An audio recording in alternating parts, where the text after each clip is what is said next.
A transição da infância e adolescência para a vida adulta, a busca da identidade, os ritos de iniciação, o processo de autoconhecimento e a adaptação à sociedade. O romance de formação é o assunto de hoje em Cidade de Leitores.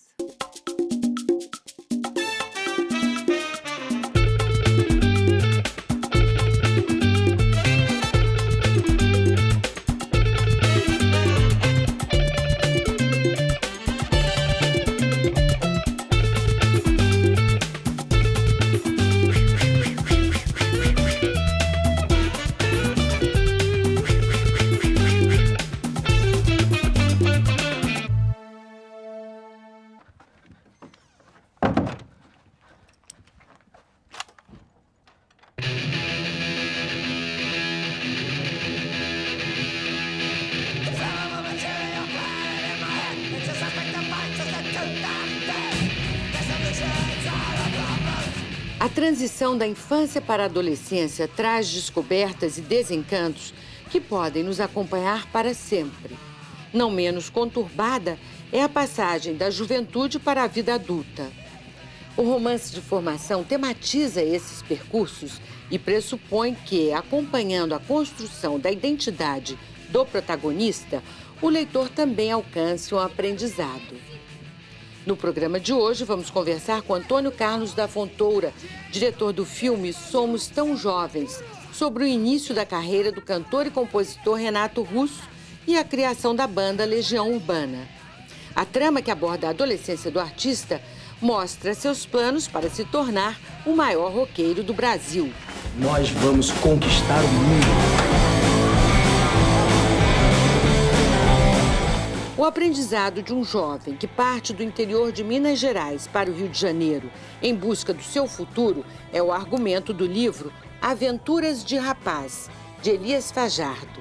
Um romance de formação que pode ser lido em continuidade a Sertão Menino, livro anterior do autor. Jornalista, escritor, roteirista e artista visual, Elias Fajardo é o nosso convidado de hoje. Fajardo, você é jornalista de formação, Sim. não é? Como é que a literatura e quando a literatura entrou em sua vida? Bom, eu queria ser escritor, daí eu fui ser jornalista como uma maneira de chegar lá. E descobri que o jornalismo absorve tanto que sobra pouco tempo para fazer ficção. Mas a literatura é algo muito forte, ela faz parte do jeito da gente estar no mundo, da gente crescer, da gente refletir, da gente ter esse desejo de se comunicar, de pegar o leitor pela mão e sair passeando com ele pela floresta do texto. Então, eu comecei a fazer literatura na década de 70, comecei a publicar contos, naquela época que se escrevia muito contos, e fui por aí. E o que motivou você a investir no romance de formação, como vem sendo classificado, esse livro Aventuras de Rapaz? Boa pergunta. Assim, eu tinha começado uma reflexão sobre os tempos da minha geração, que é a geração que participou de 68, do início da década de 70, que lutou contra a ditadura. Então, isso me levou, de alguma maneira, para o romance de formação, que é um romance que começa quase sempre na infância ou adolescência e vai até a idade adulta, em que, por isso chama de formação ou de aprendizagem, que o personagem vai evoluindo no seu embate com o mundo, vamos dizer assim. Fajardo, fala um pouquinho de Rapaz, esse seu protagonista que vem para o Rio de Janeiro, sai de Minas Gerais, do interior, vem para o Rio de Janeiro para fazer vestibular. Exatamente.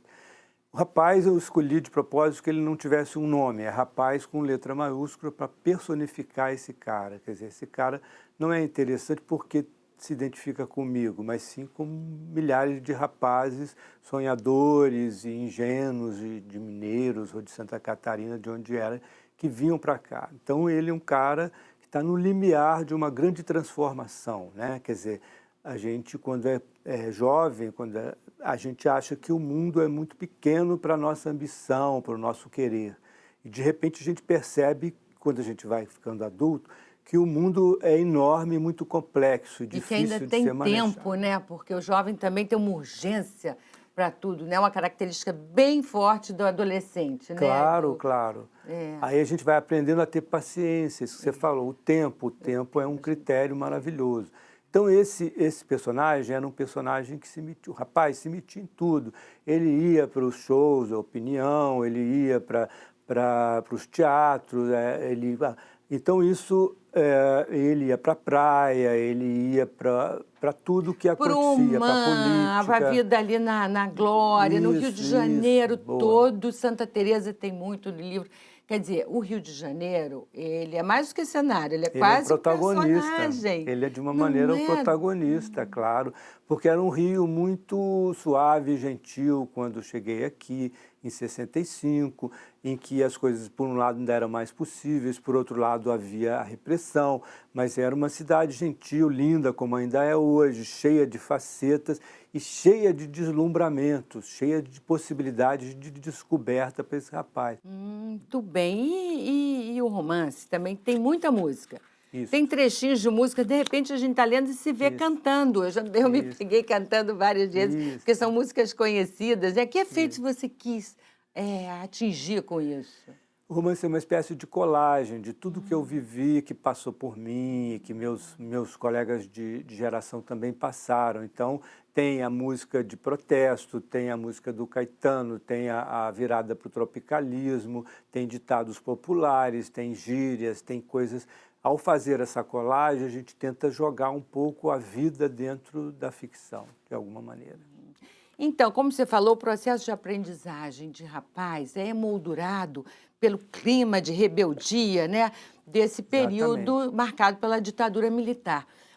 Eu queria que você falasse um pouco sobre os episódios da história recente do Brasil que você trata e traz para o livro e que se entrecruzam aí com os passos de rapaz. Isso aí.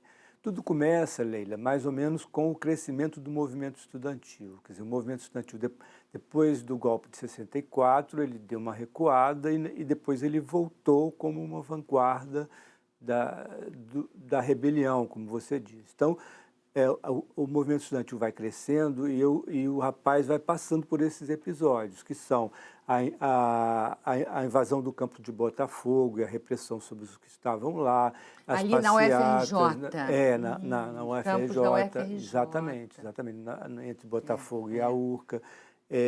Até chegar na passeata dos 100 mil, quer dizer, o livro meio que termina na passeata dos 100 mil, que foi o grande momento de levantamento da cidadania naquela época. E o livro também tem festivais de canção, tem todo aquele período festivo, não é? Os movimentos festivos mesmo, que andaram ali junto com todo esse processo de rebeldia, de contestação. Claro, os festivais da canção, a gente ia, tomava um ônibus junto para ir torcer no Maracanãzinho. Quer dizer, a torcida por uma música era uma coisa importantíssima para todos nós. Quer dizer, tem também o teatro, o Zé Celso com o Rei da Vela, quer dizer, tudo o que acontecia, a iniciação em todos os níveis, no nível sexual, no nível sentimental, no nível filosófico, artístico e musical, porque eu gosto muito de música, eu canto num coro de música popular, então a música tinha que estar presente. Daí ela está tão presente. Olha só, a trajetória de um adolescente dos 17 aos 20 e poucos anos também é o assunto do filme Somos Tão Jovens. É Renato Russo às voltas com o processo de criação de suas canções antes de vir para o Rio de Janeiro e estourar com a banda Legião Urbana. Vamos acompanhar agora a conversa com Antônio Carlos da Fontoura, diretor do longa-metragem.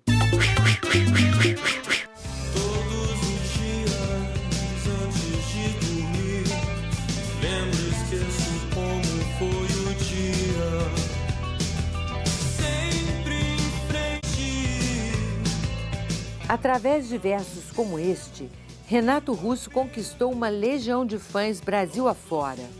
O filme Somos Tão Jovens, de Antônio Carlos da Fontoura, mostra o processo de transformação do adolescente Renato Manfredini Júnior em líder de uma das bandas que marcou toda uma geração a partir da década de 80.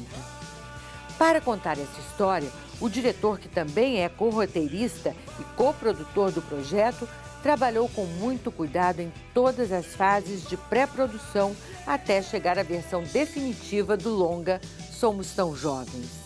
Escuta só. Mais harmonia, mais melodia, menos barulho, mais ensaios e também sem letras explicadinhas e sem solista. Saquei. E o nome? Banda pra emplacar tem que ter nome maneiro. Nós vamos ser uma legião. Fontoura, por que você resolveu contar a história de Renato Russo e por que esse recorte do adolescente rumo à formação de um líder de banda de rock?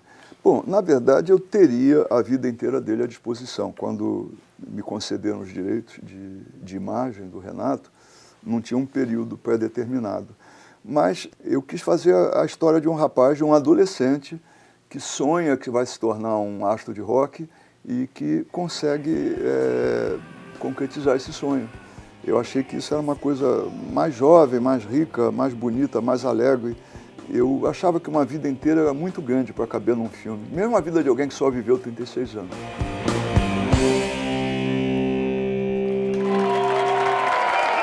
Podem vaiar agora. Nós somos o Aborto Elétrico. Na bateria, o Fê Lemos. No baixo, Flávio Lemos. E nos vocais e na guitarra, eu, Renato Russo. Agora, por que somos tão jovens? O que há de especial nesse título? Isso saiu de uma música dele, né, que é O Tempo Perdido, né? Onde ele diz, temos todo o tempo do mundo, não temos tempo a perder, somos tão jovens. Não exatamente nessa ordem. E, na verdade, isso foi uma sugestão da mãe do Renato, da dona Carminha Manfredini. O título inicial do filme não era Somos Tão Jovens. Como eu fiz muita pesquisa na internet para chegar a esse momento da vida, em algum lugar da internet eu li um artigo chamando a banda de Religião Urbana.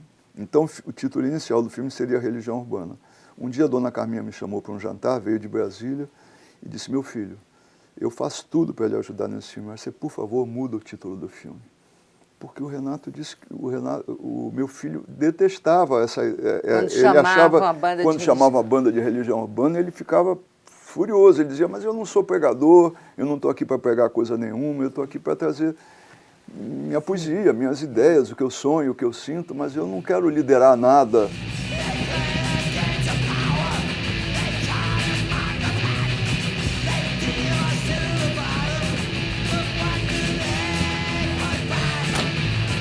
Que barulho é esse? Que barulho é esse? Jane, esse barulho é o futuro! Você é um grande diretor. Você conta uma história sempre muito bem, você tem grandes filmes e você leva esse processo, as angústias do Renato Russo, né? Esse processo todo de crescimento, de afirmação da identidade dele muito bem. Isso é contado com muita emoção e muita fidelidade, me parece, no filme. Mas o ator também tem um desempenho extraordinário. Como é que você achou? Como é que foi fazê-lo, assim, incorporar o personagem? Olha, encontrar ele foi por acaso. Isso é interessante, porque além do Renato, né, da família do Renato, eu tive que fazer contato com o Dado, com o Bonfá, com o Fê Lemos e o Flávio Lemos, que eram do Aborto Elétrico e agora são Capital Inicial. Então o Dado estava, assim, sabendo do projeto e tudo. Aí um dia a Nanda, que é casada com o Dado, ligou lá para a produtora, nos ligou e disse, você quer ver o Renato do tempo da nossa turma em Brasília, da Turma da Colina? Liga na TV Globo e assiste a novela Duas Vidas, do Aguinaldo Silva. Ele é o Bernardinho. É o seguinte, eu vou procurar ser bem didático, que é pra ver se vocês entendem. Essa música é sobre a preocupação burguesa com o status. Todo mundo precisa ter um diploma para ter um lugar na sociedade. Vocês entenderam ou quer que eu soletre? Qual é a tua, professor Manfredo? Vai dar um de gêniozinho agora? Agora, você optou por deixar as vozes originais dos atores, os atores de toda a banda. E o Thiago Mendonça que canta. Todos tocam e cantam. Isso foi uma das pessoas mais importantes, inclusive para a formação do Thiago, foi o Carlos Trilha, o diretor musical do filme, que fez os 2 últimos discos da Legião e os 2 discos solo do Renato, aquele italiano e o disco em inglês. Aí ele me falou, só tem uma coisa, eu detesto a maior parte desses filmes de rock que eu vejo. Eu perguntei por quê, ele falou, porque o guitarrista não sabe pegar na guitarra, o baixista não sabe pegar no baixo, o baterista não sabe tocar bateria. Eu falei, qual é a solução? Ele falou, vamos fazer ao vivo? E eu fui suficientemente maluco para aceitar. Que coragem. Nós passamos 4 meses ensaiando. Tem gente que não é ator, tem outros que são músicos e aprenderam a ser atores, e os atores aprenderam a ser músicos. Foi um trabalho fascinante. Eu acho, inclusive... E no aborto elétrico também tem isso, é como ele diz uma hora lá no filme, mas a gente toca mal mesmo, que é punk. Um dia eu perguntei pro Trilha, mas vem cá, Trilha, eles vão ter que tocar tão bem quanto a rapaziada daquela época? Ele falou, não, tão mal quanto a rapaziada daquela época.